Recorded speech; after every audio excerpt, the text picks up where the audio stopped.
Welcome, boxing fans, to Unbiased Boxing Talk, where we cover all the latest news in the fight game. In this video today, I want to go over who I think is the best welterweight in the world after all those recent welterweight fights, including Sean Porter versus Errol Spence, Danny Garcia versus Ivan Redkach, and Manny Pacquiao versus Keith One-Time Thurman. So let's just get right into it. Currently today, the three people that are seen as the top welterweights in the world are number 1, Errol Spence Jr., number 2, Manny Pacquiao, and number 3, Terence Bud Crawford. So I just want to go over who I think is the best out of those three. So let's just get right into it. Errol Spence is coming off his last two fights. He's coming off a unanimous decision victory against Mikey Garcia, and he's coming off of a 12-round split decision win against Sean Showtime Porter in a very controversial fight. A fight that I honestly think could have gone to Sean Porter. But either way, Errol Spence is coming off 2 wins. Terence Crawford is coming off of a win against Kavaliauskas, knockout win. He did get dropped once in that fight. They didn't call it a knockdown, but it was a knockdown. And then he's coming off of a knockout win over Amir Khan. And then Manny Pacquiao, obviously we all know he's coming off the win over Keith One-Time Thurman, undefeated Keith One-Time Thurman, who had wins over Danny Garcia and Sean Porter. So, let's get right into it. Errol Spence, he recently got in a car crash. We don't know if he's the same. He seems to be an undedicated alcoholic who balloons up in weight in between fights. Errol Spence Jr. is seeming to be, on the Adrian Broner path. He didn't even stop Mikey Garcia moving up from 135 pounds. Every fighter that moves up in weight to fight a world champion in a big fight almost always gets knocked out. Like Canelo versus Khan. Look at Golovkin versus Cubrook. Rigondeaux versus Lomachenko. All those fights ended in knockout for the bigger man, but Errol Spence was too afraid to engage with Mikey Garcia, so he just stayed on the outside and boxed. And the Sean Porter fight, we saw Errol Spence get roughed up in that fight.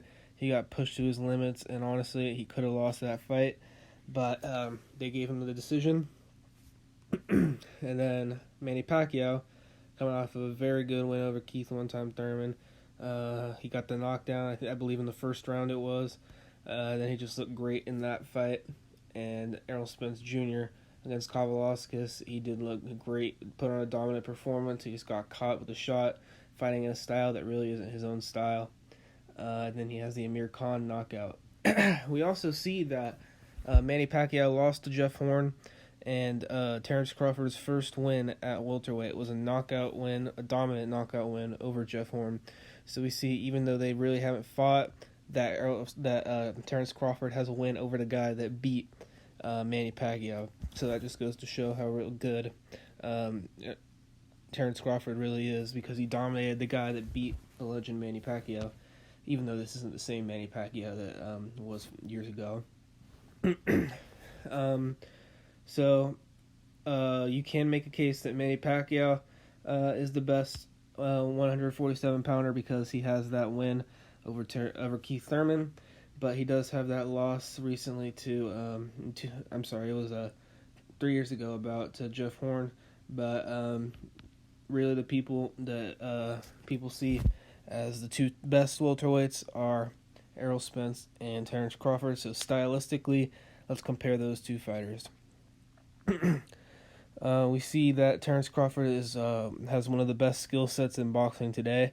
I think that he is a very good fighter. I think he's an elite level fighter, a top 3 pound for pound fighter. And we see a guy like Errol Spence Jr. is a more one-dimensional fighter. He comes forward. He did show boxing ability against a 135 pounder, but really you don't get any credit for that win. You're supposed to stop the guy moving up in weight, but he didn't. And we see that he got roughed up, and honestly, it could have got beat by a Sean Porter. So stylistically matching up, I just believe Terence Crawford would be way too much for Errol Spence Jr. to handle. I think he'll box circles around him. I honestly think he might be able to even catch him and knock him out because Terence Crawford does have punching power.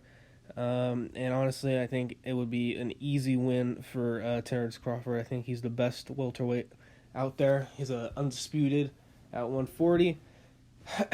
First win was a knockout win over the guy that beat Manny Pacquiao, the sitting world champion. And we see there's a reason Errol Spence Jr. doesn't want to fight Terence Crawford. It's because he knows that he can't compete at that elite level. He knows that he can't beat a guy like Terence Bud Crawford. Anyway, thank you for tuning in to Unbiased Boxing Talk, and we'll see you in the next episode.